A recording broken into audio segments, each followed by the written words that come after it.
today. My name is Mary Merheim. Here's a little bit about me. So I have a degree in psychology. I then trained to be a teacher. I was a teacher for coming up to 25 years of children with autism.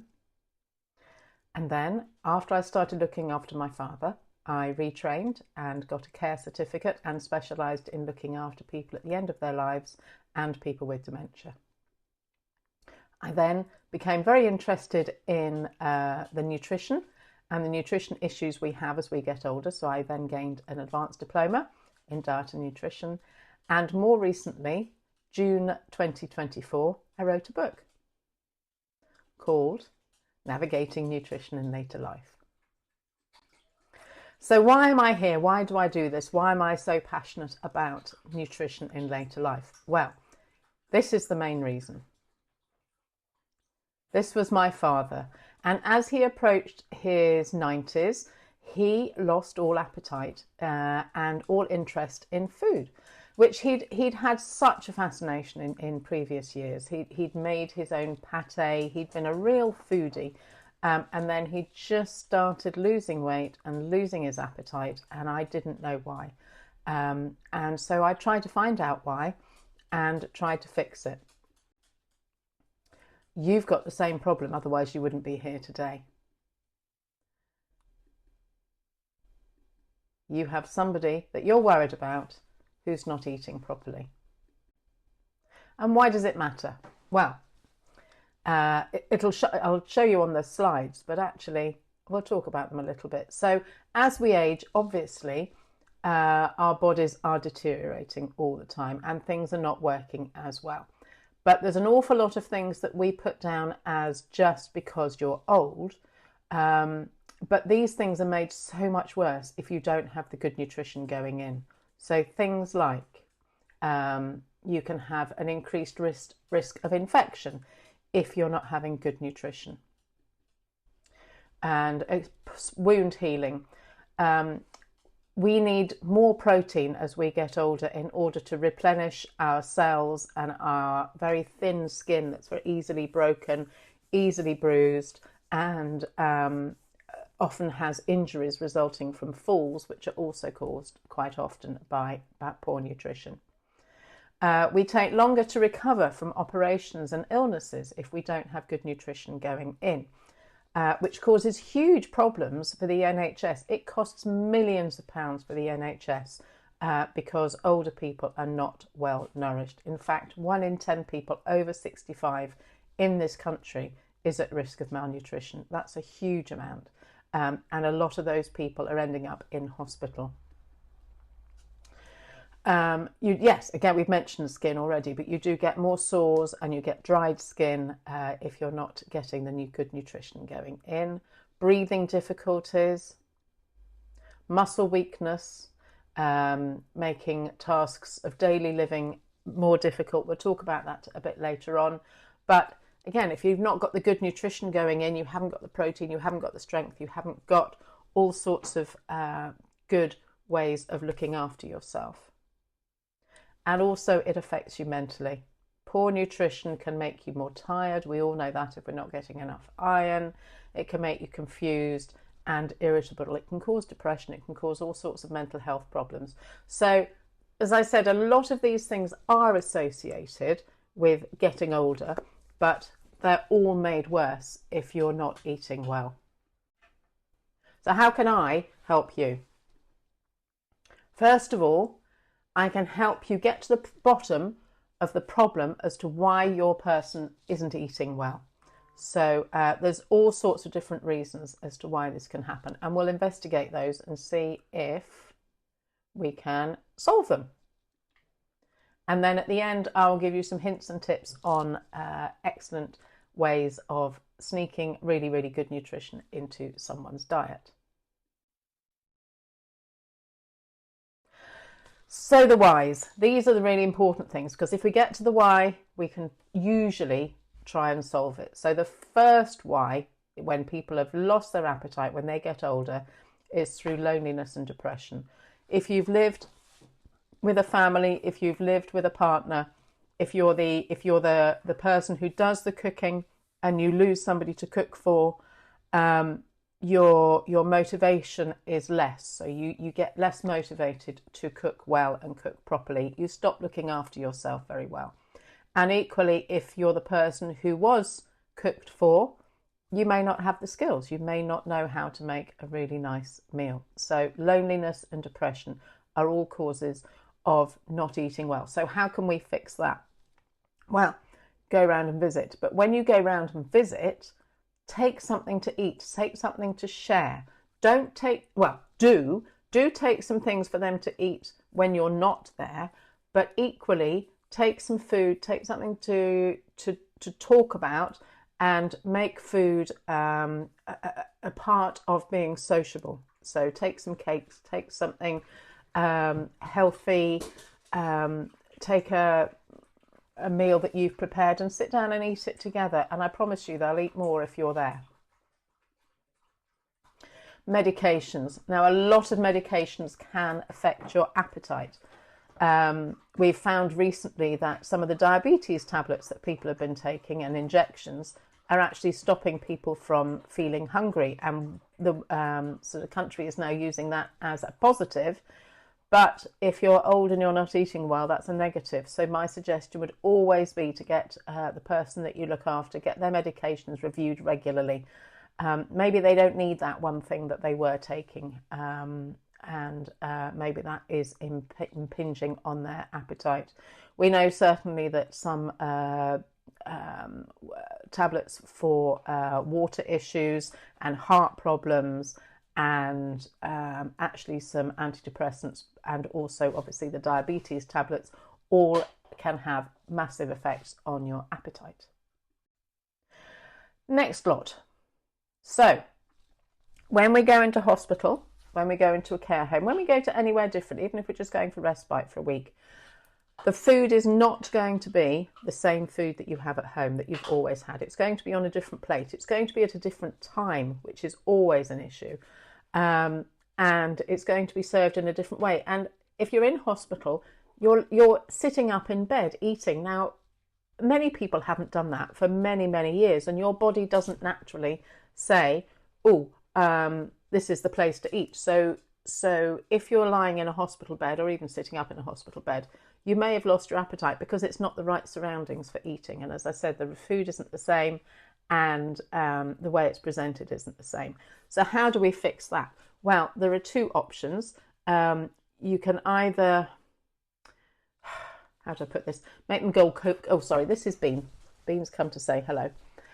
You can either go cold turkey and just hope that they develop their appetite, which I don't really suggest, or you do what I'm sure you would do anyway, which is take in a few of their favourite things that they eat and like to eat and can nibble at the times where they would normally eat.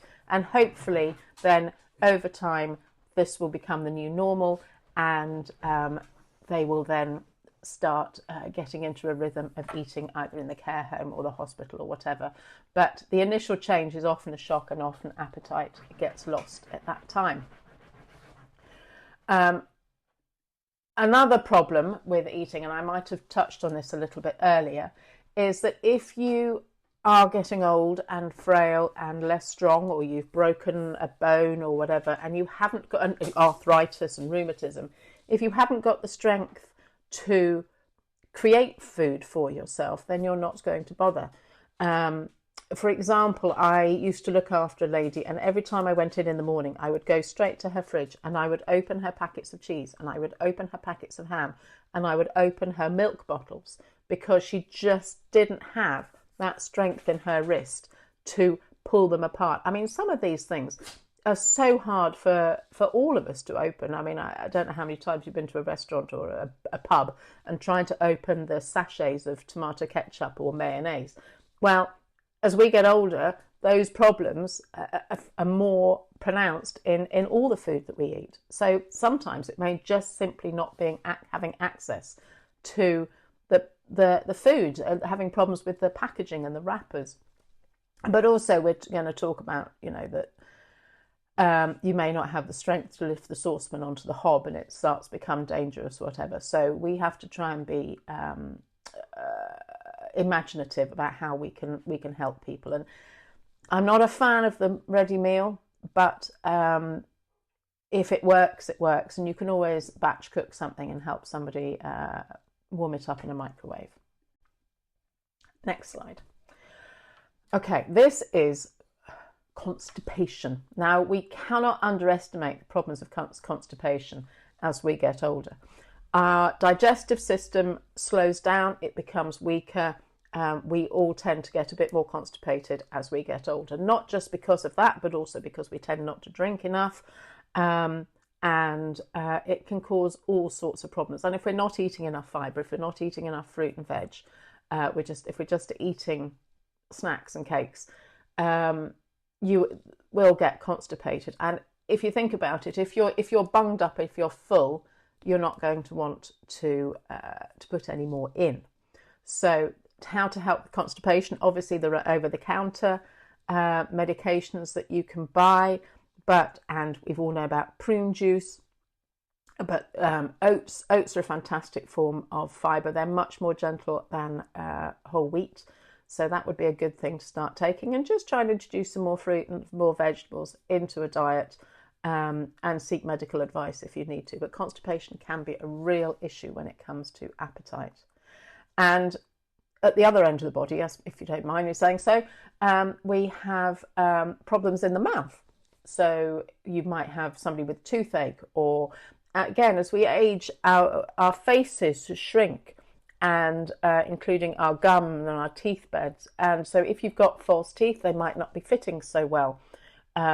Or if you have got a problem with your teeth and you're older, people tend not to go to the dentist so much, particularly if you're frail or you're housebound or whatever. Dentists don't tend to come to you. So teeth can be a really big issue when it comes to whether you want to eat or not. I mean, obviously.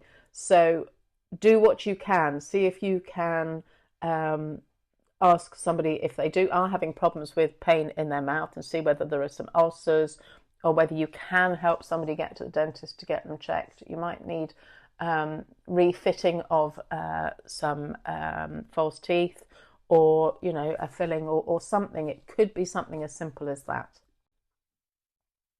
Still got a few more to do. Right, dogs don't stop you eating, but as we age, as I've mentioned, our bodies just are not working as efficiently, and that includes your taste buds. But bizarrely, your sweet taste buds are more resilient than your savoury taste buds, or your parts of your taste buds, should I say, because we now know that it's not singular taste buds. Each taste bud has different areas where it tastes different foods. But so what I'm trying to say is that when you get older, savoury food sometimes, now not everybody, but with some people, savoury food starts to taste a bit bland, or meat can taste a little bit metallic, and it just doesn't, it's not so nice, it's not as good, and you might go off food and slant towards the sweeter foods like cakes. And we all know that as we get older, we like cakes and biscuits and sugar in our tea. Now, not only is that because it's finger food and it's really easy to eat and you don't have to prepare it, but it gives you that really good hit of tasting something really nice and sweet. So how do we get around this? Well, I suggest you do have to kind of play into it. I use bananas a lot. So bananas, honey, dates are all natural sweeteners. So if somebody isn't eating, but only eat or wants just biscuits and cakes, introduce a bit of banana, and have a mashed banana and custard, or add some, if you're worried about them not having protein, you can add nut butter. So make a nice banana custard nut mix. That would be amazingly healthy, but very easy to eat and still very sweet. All right. So another problem when you have a low appetite is you get this feeling of overwhelm.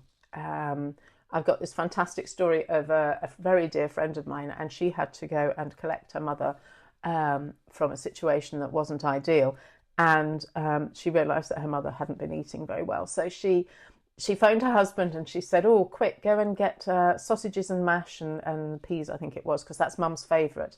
Let's get that all ready for her when she gets home. And so Mum arrived home and actually was faced with this plate of sausages and mash and peas, and she couldn't have been less keen on it. I think because her appetite had waned and because she'd not eating well, it was just overwhelming. So again, we need to get back down to having picky bits and small helpings. Little and often is the best way to go.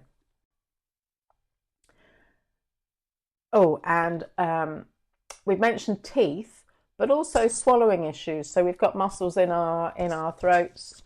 We might have problems with swallowing harder, lumpy food, or conversely, you might have problems with swallowing really liquids, because as we get older, we tend to get something called aspiration, which is some of the liquid that we're swallowing ends up in our windpipe and goes into our lungs, which actually can be quite dangerous and cause horrible infections. So if you're having swallowing issues, you need to be very careful on having soft food but not too wet food. And there are all sorts of ways that you can puree food, you can mash it, you can cut it up into very small quantities, you can really cook things really well. But also if you have a liquid, you can thicken it with all sorts of things. There are thickeners that you can buy on the internet that can even thick up cups of tea and things like that. Oops, I forgot to do that bit. Oh, and this is all about saliva. So as we get older, we produce less saliva. And obviously saliva helps us break down our food, helps us move it around the mouth, makes it easier to swallow, which is why I put it with the other slide. So yeah, producing less saliva can cause all sorts of problems when we're talking about eating. And actually there's quite a few good things on the internet and in chemists that you can buy that's a lubricant for the mouth, and that's about the best thing that you can do to counteract the problem of no saliva. I think this is the last whys and wherefores. Yes, it is, but it's the big one. One of the main reasons why people lose their appetite is because they've got dementia or some form of memory issues.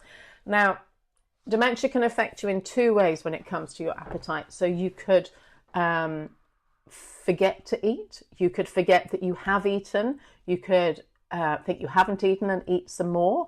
That can cause as many problems. You know, I know people that have gone through packets of biscuits because they don't remember having eaten them. But the main problem that we don't necessarily think about is the fact that dementia can also affect how we understand the messages that our body is giving us. So you or I, if we're hungry, it's not just that our tummy rumbles. We know we're hungry. We know we're thirsty. Our body is telling us that. Our brain is telling us that. Whereas when you have dementia, those connections get broken. So your body may be starvingly hungry or really, really thirsty, but the message isn't getting to your brain. So you don't then go and seek out something to eat or something to drink. So when this is the case, you need a lot more guidance. So what you can do is set some timers, perhaps, depending on the level of dementia somebody has. Get them into a routine, and just pop round and share food once in a while. There's all sorts of ways that you can have to help somebody remember to eat if it's just not happening naturally. Right. So hopefully we've got to the whys and how we can fix some of those whys. But there's also some other practical tips that I can give you. So let me see what we've got first. Okay, so this is one of my huge bugbears. This is a real soapbox issue for me. Go full fat. Now, I used not to be an advocate of dairy, but having done a lot of research and having now written my book and all that sort of thing, I'm now adamant that dairy and full fat food is really, really important for our nutrition these days. We've developed so that we can get nutrients from dairy food. Now, why do I say go full fat? Well, I've got some statistics there. When we call something full fat milk, it's not full fat milk. We've been led to believe that it's really, really bad for us and that it's full of fat. It isn't. It's just 3%-ish fat, which is that much. But in that much is where all the fat-soluble nutrients are. And that's where all the goodness of milk and dairy produce is. If you go semi-skimmed milk, you take away half of that fat, which is from there to there, which isn't a huge amount, but you're taking away half the fat-soluble nutrients, which is a big percentage. And again, if you get down to skimmed, you're just drinking white water, really, with a bit of flavouring in it. So go full fat everything. That's where the nutrition is in dairy and in milk, and it is so good for you if you're undernourished and not eating well. Now, adding on to that, you can fortify food with dried milk. Now, I've discovered that you can get this stuff on the internet, which is full fat dried milk. Most of the time we have this, which is Marvel, which is skimmed milk powder. But milk powder, particularly the full fat, but actually even the skimmed, has some value. If you make it up into a creamy paste, ignore any of the instructions on volumes or whatever. Just get some teaspoons of it, put it in a jug, mix it with some cold water, make it into a creamy paste. The full fat one, you've got all the nutrients and the protein and everything from the dairy. The skimmed milk is mostly protein that you will get as a benefit from putting it into your food. But you can put this dried milk, this intense fortified dried milk, put it into a yogurt someone's already drinking. You can put it into a tea. You can put it into a curry sauce. You can pretty well put made up dried milk into anything to boost its protein and boost its nutrients. That's my little tip. Now, I was listening to something recently and it said, which is better for you, avocado or egg? They're both really, really good, and the people having the discussion couldn't decide which one. So avocados are not everybody's cup of tea, but they are absolutely packed with healthy fat. We need fat. We need fat to make the connections in the synapses in your nervous system. Avocados, there's all the details of what avocados have got in them, and they are absolutely super duper. Now, if you're not a big fan of avocados, I've got a little trick, and trust me, if you look in my book or if you look online, you can make a chocolate mousse with avocados, and it's really, really nice. So there's a little trick. If you're not a big fan of avocados, try the chocolate mousse. And then we get to the eggs. Now, eggs are, I think, what it says here, they're probably one of the most nutritious foods that you can possibly eat. They're designed to make something go from an embryo to a little chick. They are packed full of really good nutrition. And what's amazing is, as it says at the bottom, they're cheap. They taste really nice, but they're so easy to cook. If you do a scrambled egg and add full fat milk or a bit of milk powder to it, or even double cream, make a scrambled egg, and that's packed full of really good nutrition, and it's really easy to eat, and it doesn't hurt your teeth. And maybe put that on a bit of avocado, and then you've got some fats and you've got some fibre as well, or anything else. Eggs are amazing, and there's now no restriction on how many you could eat. For those of us who remember the Edwina curry issue, and all that followed that, the British Heart Foundation are now saying there is no restriction on the amount of eggs you can eat during a week. I mean, obviously, be realistic. There shouldn't be anything that you just eat one of all the way through the week. But eggs are super. Oats. Now, I mentioned oats earlier. Oats are really, really good. They're full of fibre, but it's gentle fibre. It's not going to scratch your insides. It's a really, really, really good way of getting fibre. And bizarrely, they've got protein and other nutrients in them as well. So oats, oat flour, big oat flakes, little bits of oats, all of them are just as good as each other. So see if you can find something and put some oats in it. You know these overnight oats that you can make? So you put them with some yogurt and some dried fruit, not dried fruit, sorry. So overnight oats, you can put them, you put a little amount of oats with some yogurt and some fresh fruit or frozen fruit, put it in the fridge. Next morning you have a really, really lovely, nutritious breakfast. Now, this cheered me up. Dark chocolate. Dark chocolate's really, really good for you. It's got fibre, it's got all sorts of nutrients in it, and it's got something called flavonoids, which are not particularly well found in an awful lot of foods. It's quite rare to find flavonoids, and they are really, really good for your brain. So I think the recommendation is you have between 2 and 4 squares a day. Obviously, my squares are this big. No, I'm joking. But yeah, have some dark chocolate every day. And nuts. Nuts are fantastic little powerhouses of really, really good nutrition. Now, again, going back to the things that I've mentioned earlier, somebody might have problems chewing. They might have problems swallowing. They may not have enough saliva in their mouth to cope with a nut.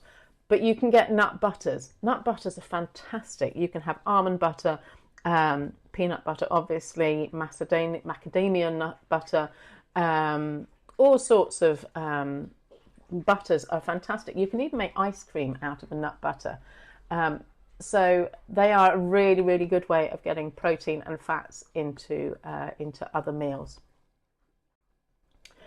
Right, so in summary, here we go.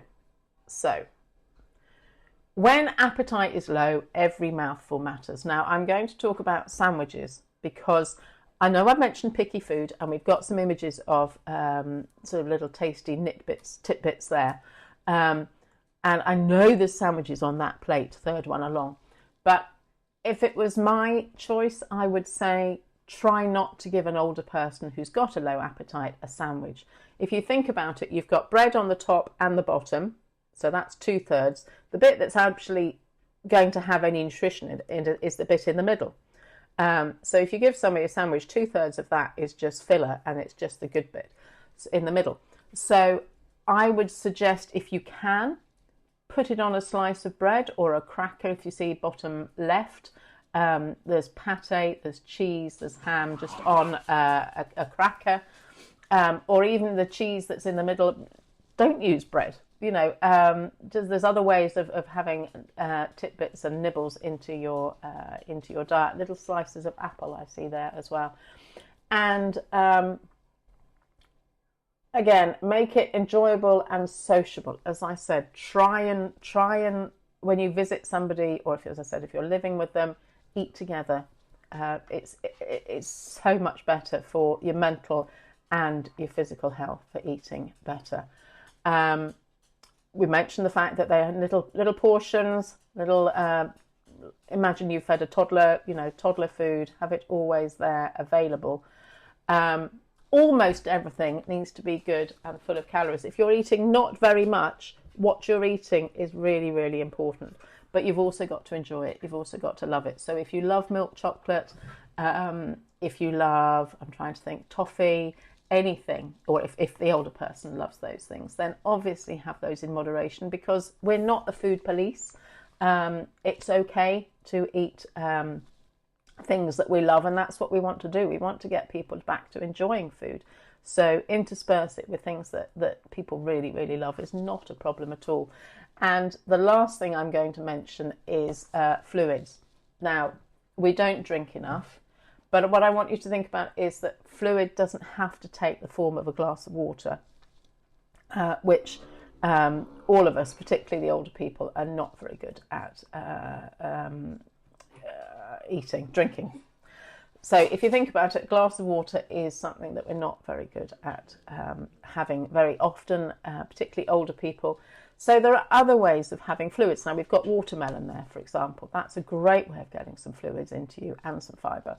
But other forms of fluid, you can even gravy, custard, jelly, all sorts of things, soup, are fantastic forms of liquid and fluid that do count even a cup of coffee, a cup of tea, it still counts as fluid going into the system. So please be a little bit creative when it comes to getting fluid into your loved ones. So there we are. That's my little talk for today. Thank you very much for being so patient and listening. And if you want to know any more, then press one of the buttons on the website and I'll get back to you. All right, thanks ever so much.